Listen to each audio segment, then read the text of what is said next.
នេះជាដើមកំណើតពិភពលោកព្រះគម្ពីរលោកុបាទមានន័យថាសេចក្តីផ្ដើមជំពូក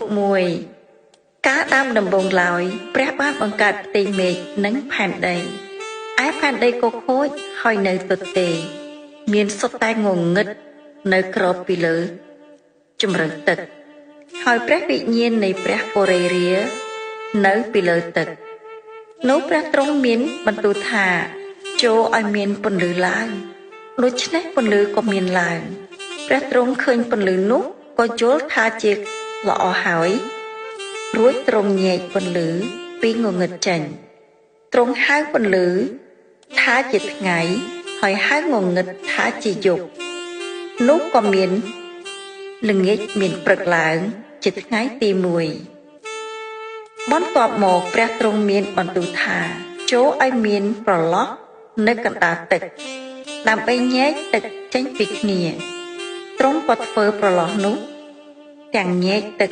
ដែលនៅក្រោមប្រឡោះចេញពីទឹកដែលនៅលើប្រឡោះក៏មានដូច្នោះរួចព្រះទ្រង់ហៅប្រឡោះនោះថាជាមេឃនោះក៏មានល្ងាចមានព្រឹកឡើងនៅថ្ងៃទី2បន្ទាប់មកព្រះទ្រង់មានបន្ទូលថាចូលឲ្យទឹកនៅក្រោមមេឃប្រមូលគ្នានៅកន្លែងតែមួយហើយឲ្យមានទីគោកដុះលេចឡើងនោះក៏មានដូច្នោះទ្រង់ហៅទីគោកនោះថាជាដី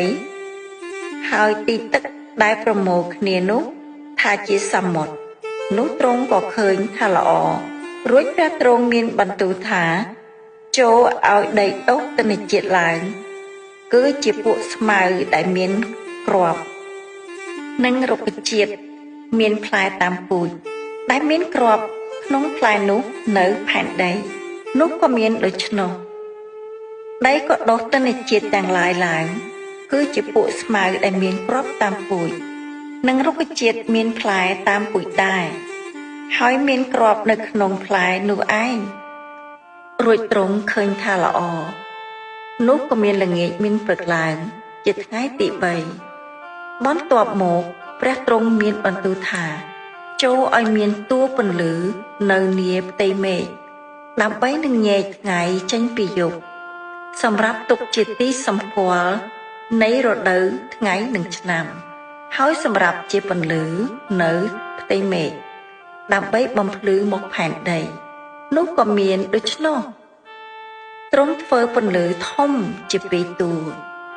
មួយដែលធំជាងនោះសម្រាប់បំភ្លឺក្នុងពេលថ្ងៃហើយមួយដែលតូចជាងសម្រាប់បំភ្លឺក្នុងពេលយប់ក៏ធ្វើឲ្យមានផ្កាយទាំងប៉ុន្មានដែរទ្រង់ដាក់តួពន្លឺទាំងនោះនៅផ្ទៃមេឃសម្រាប់នឹងបំភ្លឺមកលើផែនដីឲ្យមានអំណាចនៅពេលថ្ងៃនិងពេលយប់ហើយឲ្យញែកពន្លឺចេញពីងងឹតរួចទ្រង់ឃើញថាជាល្អនោះក៏មានល្ងាចមានព្រឹកឡើងជាថ្ងៃទី4បន្ទាប់មកព្រះទ្រង់មានបន្ទូលថាចូលឲ្យមានមច្ឆជាតិរវើកនៅក្នុងទឹកជាបរិបូរណ៍និងបក្សីជា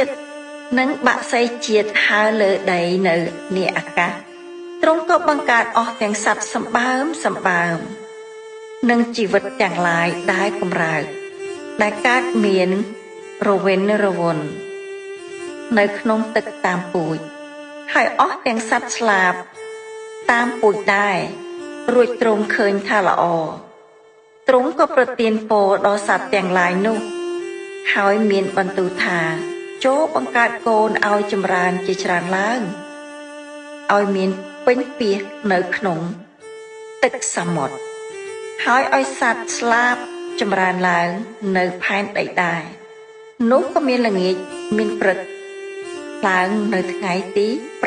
5បន្ទាប់មកព្រះទ្រង់មានបន្ទូលថាចូលឲ្យមាន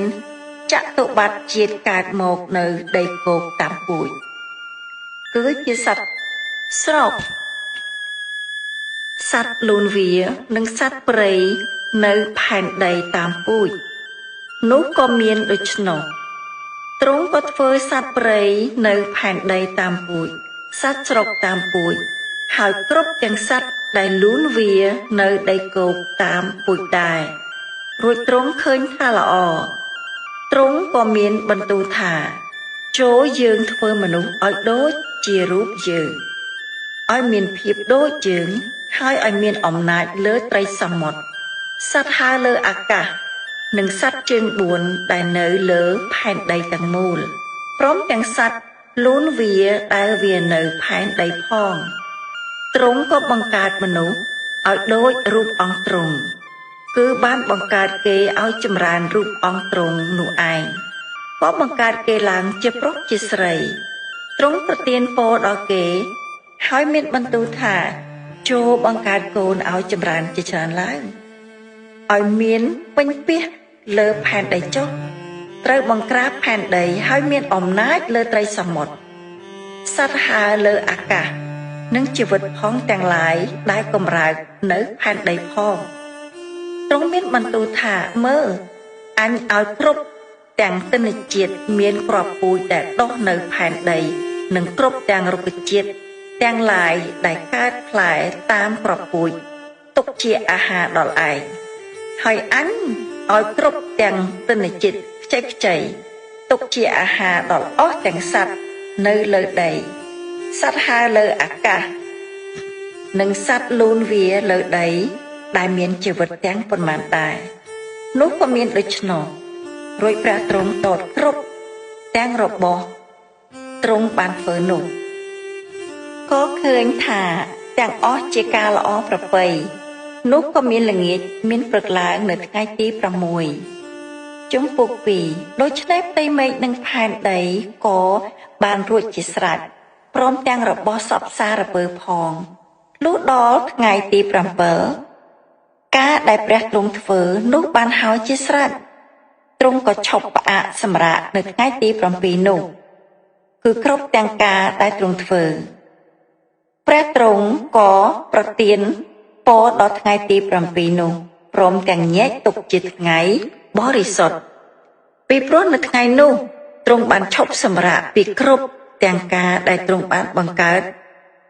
បានធ្វើនេះហើយជាដើមកំណើត